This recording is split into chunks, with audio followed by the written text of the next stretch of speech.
નમસ્કાર મિત્રો, હું આપનો ડીપી જોગરાણા। અત્યારે જે આપણે ઊભા છીએ ચોટીલા તાલુકાના મોટા કાંદાસર ગામે ખેડૂતની વાડીએ ગઈકાલે જે ભયંકર જે વાવાઝોડું આવ્યું, વરસાદ અને પવન સાથે એવું વાવાઝોડું આવ્યું કે ખેડૂતોની જે આજીવિકા હતી એની ઉપર આ કુદરતે તરાપ મારી છે। નો જાણે જાનકી નાથ કે કાલ સવારે શું થવાનું છે એમ ખેડૂતે કાંઈ જાણ્યું નહીં। આવા સરસ મજાના બધા બકાલા હતા, એમની જે કાંઈ આજીવિકા હતી એ ખેડૂતના બધાના મનમાં હતું કે આપણે બકાલો વાવી, ગુવાર વાવી, રીંગણી વાવી, કારેલી વાવી, દૂધી વાવી તો આપણું આમાંથી ગુજરાન હાલે। ટૂંકી જમીનમાં એક તો સિંચાઈનું પાણી તો આ સરકાર આપી શકી નથી, પણ થોડું થોડું પાણી, થોડું થોડું બકાલું વાવી અને આ ખેડૂતો એમનું ગુજરાન ચલાવે છે। અને આપણે એ ખેડૂતના ખેતર ઊભા છીએ, આપણે એમને જ પૂછવી કે એમને હકીકત શું એમની પરિસ્થિતિ છે, આપણે એમને જ પૂછીએ। તમારું નામ શું? દિનેશભાઈ જેઠાભાઈ। બરાબર, આમાં શું શું તમે બકાલામાં વાવેતર કર્યું? બકાલામાં ગુવાર, રીંગણી, દૂધી અને કારેલી હતી। બરાબર, નુકસાની કેવી? નુકસાની હોય 100%, આમાં કાંઈ થાય એવું જ નથી। હા, તમે કેટલા ટાઈમથી મહેનત કરતા હતા? આમાં ઓછામાં ઓછી 3 મહિનાથી।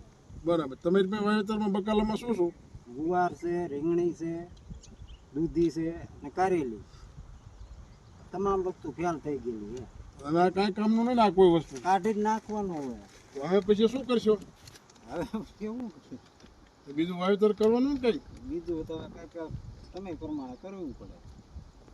જોયું મિત્રો, ખેડૂત કેટલો કઠણ થઈને જવાબ આપી રહ્યા છે, છતાંય સરકારને હું નમ્ર વિનંતી કરું છું કે આ ખેડૂતની આજીવિકા સામે તમે જુઓ, તમે બધું ન આપી શકો તો કાંઈ નહીં, તમારા ઘર સુધી સમયસર તાજે તાજું બકાલું આવે છે, સમયસર તમને દૂધ મળે છે।